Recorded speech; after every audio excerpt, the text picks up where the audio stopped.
Il diverso rapporto con le tasse tra partite IVA e lavoratori dipendenti sotto la lente di ingrandimento dell'Ufficio Studi della CGA di Mestre. Se le prime devono aprire il portafoglio e pagarle, i secondi subiscono il prelievo direttamente alle fonte.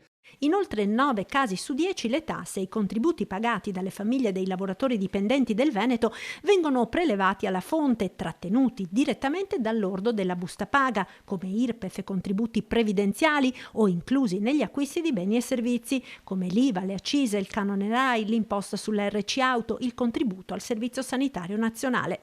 Secondo il calcolo della CGA, in Veneto una famiglia media composta da 2 genitori con lavoro dipendente ed un figlio a carico paga poco più di 20.000 euro di tasse all'anno, 19.500 dei quali attraverso trattenute alla fonte o nascoste nei vari acquisti. Pertanto la coppia presa in esame deve estrarre fisicamente dal portafoglio poco meno di 640 euro l'anno di tasse, volo auto e Tari, che ha un'incidenza sul totale praticamente irrisoria al 3,2%.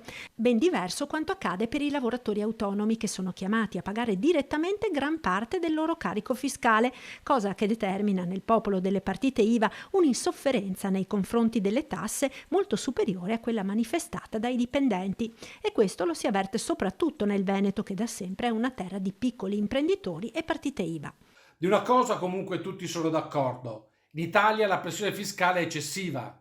Se per ottenere una visita specialistica in tempi brevi siamo costretti a rivolgerci alla sanità privata, se in auto siamo sempre in coda a causa delle carenze delle infrastrutture, o se per avere una sentenza dalla giustizia civile dobbiamo attendere mediamente 6 anni, significa che in relazione a quanto paghiamo abbiamo un grave problema di efficienza della macchina pubblica. Certo, prosegue la CGA, l'evasione fiscale è un grande problema nel nostro paese e va combattuta, ma non basta. Con più soldi a disposizione le cose migliorerebbero senz'altro. Tuttavia, ciò da solo non sarebbe sufficiente. L'IRPEF incide sulle entrate fiscali solo per il 30%, questo vuol dire che sul restante 70% la possibilità di evadere può essere imputata a tutti i contribuenti, che in Veneto sono 3.600.000, dei quali 3.400.000 tra dipendenti e pensionati, 146.000 lavoratori autonomi, altri 191.500 sono percettori di altri redditi, affitti, terreni, eccetera.